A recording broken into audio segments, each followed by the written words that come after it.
സംശയിച്ചാൽ അവരെ കുറ്റപ്പെടുത്താൻ കഴിയില്ല.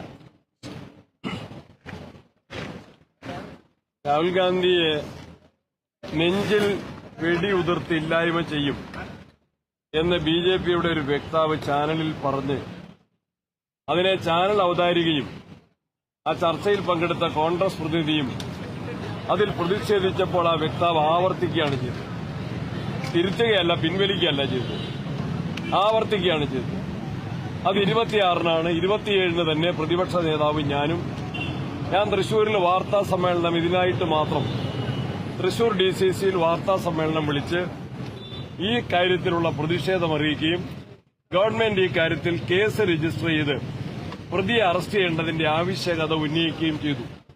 അതിനുശേഷം 2 പരാതികൾ കേരളത്തിൽ കൊടുത്തു.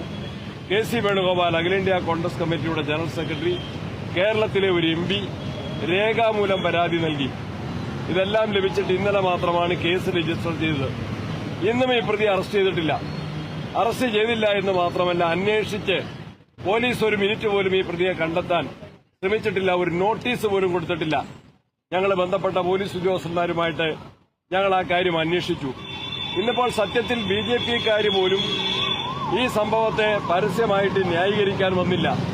എന്നാൽ കേരളത്തിലെ ഇടതുപക്ഷ ഗവൺമെന്റ്, CPMന്റെ മന്ത്രിമാരും MLAമാരും മുഖ്യമന്ത്രിയുടെ മൌനത്തിൽ സ്പീക്കർ ഉൾപ്പെടെ ഈ പ്രതിയെ സംരക്ഷിക്കുന്ന ഏറ്റവും നടുക്കുന്ന നിലപാടാണ് ഇവർ സ്വീകരിച്ചത്. ഇവരുടെ BJP ബാന്ധവത്തിന്റെ പരസ്യമായ പ്രകടനമാണിത്. ഇതിൽ അതിശക്തിയായ പ്രതിഷേധമുണ്ട്. രാഹുൽ ഗാന്ധി ഇവിടെ കുഞ്ഞാലിക്കുട്ടി സാഹിബ് പറഞ്ഞതുപോലെ നെഹ്റു കുടുംബത്തിന്റെ പാരമ്പര്യം നമുക്കറിയാം, ത്യാഗമറിയാം. മഹാത്മജിയെ കൊല ചെയ്തവർ, ഇന്ദിരാഗാന്ധി ഇല്ലായ്മ ചെയ്തത് നമ്മൾ കണ്ടു. രാജീവ് ഗാന്ധിയുടെ ജീവൻ നഷ്ടപ്പെട്ടത് എങ്ങനെയെന്ന് നമുക്കറിയാം. ആ കുടുംബത്തിന്റെ എല്ലാ പ്രയാസങ്ങളും കണ്ടറിഞ്ഞ രാഹുൽ ഗാന്ധി ഇന്ത്യയുടെ പ്രതിപക്ഷ നേതാവായി ഈ രാജ്യത്തെ ജനാധിപത്യത്തിന്റെയും മതേതരത്വത്തിന്റെയും സംരക്ഷകനായി, വോട്ടവകാശത്തിന്റെ സംരക്ഷകനായി, പൌരാവകാശത്തിന്റെ സംരക്ഷകനായി പാർലമെന്റിനകത്തും പുറത്തും ജനങ്ങൾക്ക് പ്രതീക്ഷ നൽകുന്ന രാഹുൽ ഗാന്ധിക്കെതിരെ ഇത്തരത്തില് പരസ്യമായ ഒരു വധഭീഷണി ഉയർന്നിട്ട് കേരള സർക്കാർ അനങ്ങുന്നില്ല എന്നത് ഏറെ പ്രതിഷേധാർഹമാണ്. ആ പ്രതിഷേധമാണ് ഇന്ന് വൈകുന്നേരം UDF പഞ്ചായത്ത് തലങ്ങളിൽ പ്രകടനം നടത്തിക്കൊണ്ട് അതിശക്തമായ പ്രതിഷേധവുമായിട്ട് ഞങ്ങൾ മുന്നോട്ട് പോകും. സ്പീക്കർ സ്വീകരിച്ച നിലപാട് ഞെട്ടിപ്പിക്കുന്നതാണ്. അദ്ദേഹം രാഹുൽ ഗാന്ധിയുടെ പേര് പോലും പരാമർശിക്കാൻ തയ്യാറായില്ല.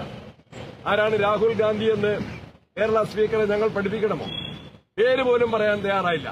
നേരത്തെ മാധ്യമ സുഹൃത്തുക്കൾ ചോദിച്ചു, എല്ലാ അടിയന്തര പ്രമേയവും ചർച്ച ചെയ്യാൻ ഞങ്ങൾക്കൊന്നും മറയ്ക്കാനില്ല, എല്ലാം ചർച്ച ചെയ്യാൻ തയ്യാറെന്ന് പറയുന്ന കേരളത്തിലെ ഭരണകക്ഷിക്ക് ഇക്കാര്യത്തിൽ രാഹുൽ ഗാന്ധിക്കെതിരെ വധശ്രമ ഭീഷണി ഉയർത്തിയ ആ BJP നേതാവിനെ സംരക്ഷിക്കുന്ന കാര്യത്തിൽ എന്താണ് അവർക്ക് ജനങ്ങളുടെ മുൻപിൽ അവരുടെ നിലപാട് വ്യക്തമാക്കാനുള്ള മടി എന്താണ്, അറപ്പെന്താണ്, എന്തിനാണ് അവർ ഭയപ്പെടുന്നത്?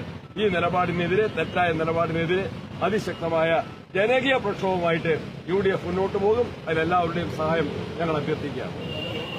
One second.